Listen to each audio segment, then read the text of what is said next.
સુરતમાં બીએમસીની ચૂંટણીમાં શરૂઆતી વલણમાં ભાજપ આગળ જોવા મળી રહ્યું છે. ભાજપ 35 તો ઉદ્ધવ જૂથ 25 બેઠક પર આગળ જોવા મળી રહ્યું છે. બીએમસીના શરૂઆતી વલણમાં જોવા મળી રહી છે કાંટાની ટક્કર.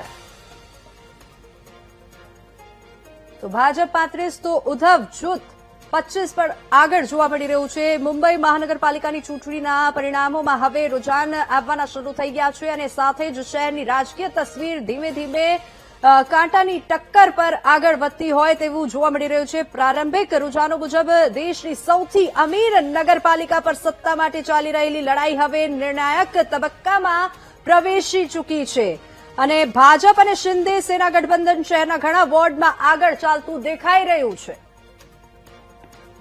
તો આ જ મુદ્દે અમારી સાથે સંવાદદાતા ધ્રુવ ત્યાંથી લાઈવ જોડાઈ ગયા છે. ધ્રુવ, મહારાષ્ટ્ર મનપાની આ ચૂંટણીના પરિણામનો આજે જે દિવસ છે ધીમે ધીમે રૂઝાનો આવતા જોવા મળી રહ્યા છે. હાલ શું પરિસ્થિતિ છે?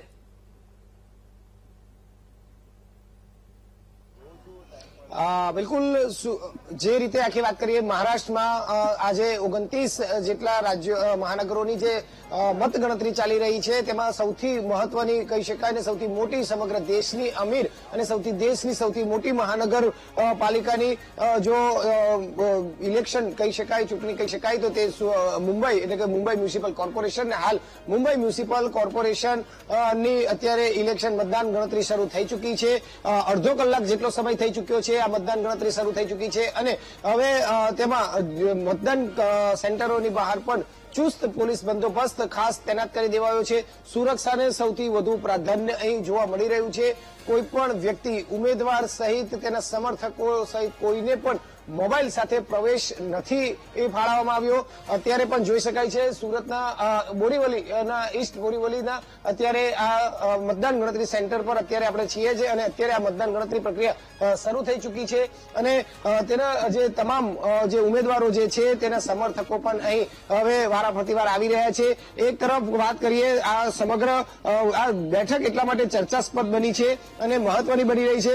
સુરત મહાનગરપાલિકાનું મુંબઈ મહાનગરપાલિકાનું આખું આ ઇલેક્શન એટલા માટે મહત્વનું બની રહ્યું છે કારણ કે સૌથી મોટું આ કોર્પોરેશનનું ઇલેક્શન છે અને બીએમસીમાં 227 જેટલી બેઠકો છે, જેમાં ખાસ કરીને બીએમસીમાં આ ચૂંટણીમાં ભાજપ અને શિંદે શિવસેના જે જોડાણ થયું છે અને મહાયુતિ જે પાર્ટી બની છે અને સાથે સાથે શિવસેના યુબીટી એટલે કે ઉદ્ધવ ઠાકરે અને મનસેની જે આખી પાર્ટી છે તે એક થઈ છે. એટલે કે વર્ચસ્વની લડાઈ અત્યારે ક્યાંક આ જોવા મળી રહી છે. સમર્થકો પણ હાલ અહીં જે છે તેના મોટી સંખ્યામાં આવ્યા છે, ધીમે ધીમે આવી રહ્યા છે અને જે રીતે અત્યારે જોઈ શકાય છે આખી વ્યવસ્થા પણ વિશેષ કરવામાં આવી રહી છે. આપ જણાવશો કોના સમર્થનમાં આવે છે અને કઈ રીતનું આખું અત્યારે રૂઝાન જોવા મળી રહ્યું છે, માહોલ કઈ રીતનો જોવા મળી રહ્યો છે, શું કહેશો? મુંબઈની અંદર આજે જે બી ઇલેક્શન આવવાનું છે એક તરફ જ આવવાનું છે, જે ભારતીય જનતા પાર્ટી સમર્થક જ આવવાનું છે અને અમે વોર્ડ નંબર 9 જે શિવાનંદ શેટ્ટી અને વોર્ડ નંબર 10 જીતેન્દ્ર પટેલ એમના સમર્થક તરીકે અમે છે અને અમારી બોરીવલી વેસ્ટની 7 સીટો છે. એ 7 સીટમાંથી 7 સીટ અમે જીતી રહ્યા છીએ એવો મને અભિમાન છે અને અમે જીતવાના જ છીએ. ભારતીય જનતા પાર્ટી હંમેશા ગુજરાતી સાથે જ છે અને ગુજરાતી લોકો આજે જે બોરીવલીની અંદર છે અને એટલું જ જે સમર્થન મળી રહ્યું છે ભાજપ તરફથી અમને એમની સાથે જ અમે હંમેશા રહ્યા છીએ અને રહેશું બી.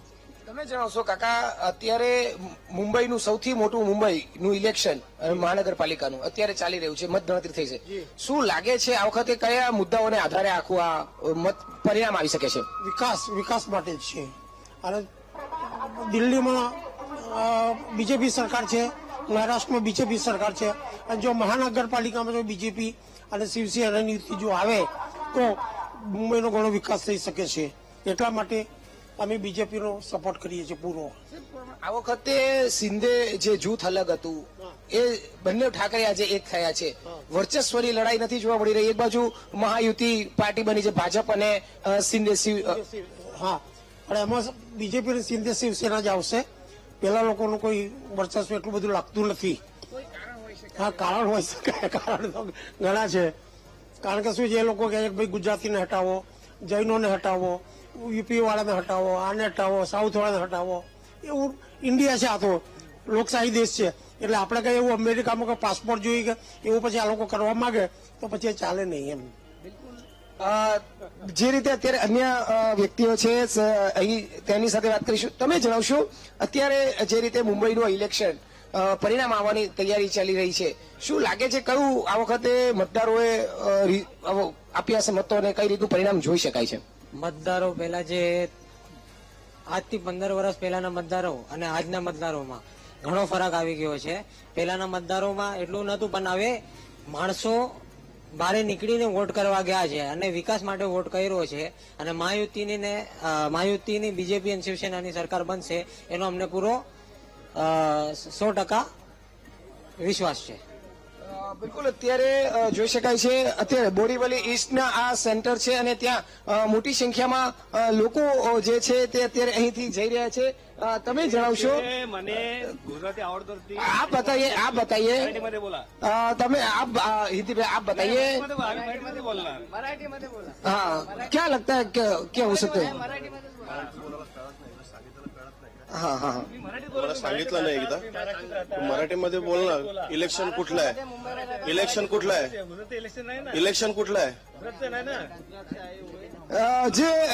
જે અત્યારે જોઈ શકાય છે કે મુંબઈ મહાનગરપાલિકાનું આ સૌથી મોટું ઇલેક્શન છે જે અત્યારે ચાલી રહ્યું છે અને આ જ એક કદાચ મોટું પરિબળ હોઈ શકે છે કે જે રીતે મરાઠી ને અત્યારે પ્રભુત્વ અપાઈ રહ્યું છે અને તેના કારણે ક્યાંક ગુજરાતી હોવાને અને જે તમામ બાબતોએ જે રીતે હાલ અહીં શિવસેના ભાજપ જે છે શિંદે ભાજપની એક પાર્ટી થઈ છે જે અત્યારે આગળ આવી રહી છે તે કદાચ ક્યાંક વસ્તુ મહત્વની બની રહી છે. એટલે ઘણા એવા પરિબળો જોવા મળ્યા છે. આ પરિબળોની વચ્ચે હાલ આ મુંબઈ મહાનગરપાલિકાનું ઇલેક્શન ખૂબ જ મહત્વનું હાલ સાબિત થઈ રહ્યું છે અને તેની અત્યારે સીધી પડપડની ખબરો પણ આપને અહીં પહોંચાડાઈ રહી છે. જી બિલકુલ બિલકુલ ધ્રુવ, આભાર. આપ જોડાયા તે બદલ ખૂબ ખૂબ આભાર.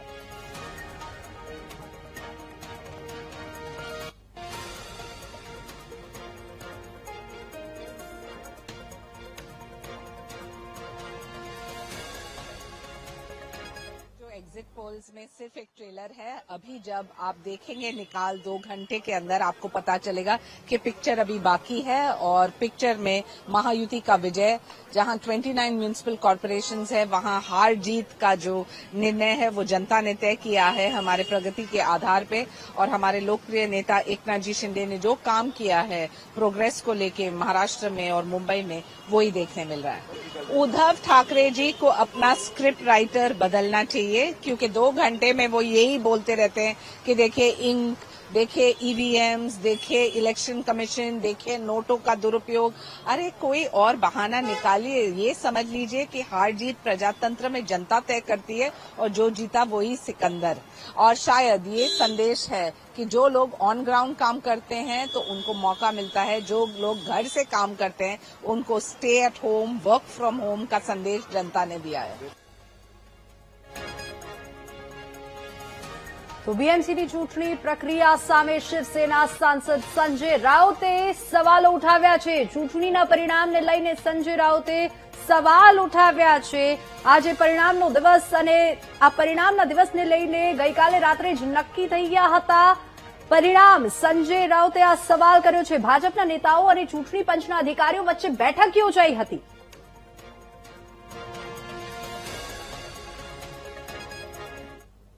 देखिए, बात ऐसी है कि मुंबई जैसे शहर में जो वोटिंग पैटर्न चलाया सरकार ने, ये बेहद गंभीर बात है. हजारों लोगों के नाम गायब रहे जिसने विधानसभा में वोट किया है और ऐसे एरिया से गायब हो गए जहां शिवसेना को या महाराष्ट्र नवनिर्माण सेना को या कांग्रेस को वोट हुए. वहां से हजारों लोगों के नाम गायब हो गए. ये पहली बात. दूसरी बात, ईवीएम मशीन बार बार बंद होती रही बहुत से प्रभागों में. जहां राष्ट्रवादी कांग्रेस को बटन दबाया गया वहां कमल के ऊपर लाइट ऑन हो गई. वैसा मशाल का हो गया, वैसा इंजन का हो गया. और चुनाव आयोग के जो लोग हैं उस हमारी शिकायत सुनने को तैयार नहीं. कल शाम को 6 बजे तुरंत ये वोटिंग खत्म होने के बाद मुंबई महापालिका के कमिश्नर और बीजेपी के लोगों में, वरिष्ठ लोगों में एक मीटिंग हो गई। क्यों हो गई?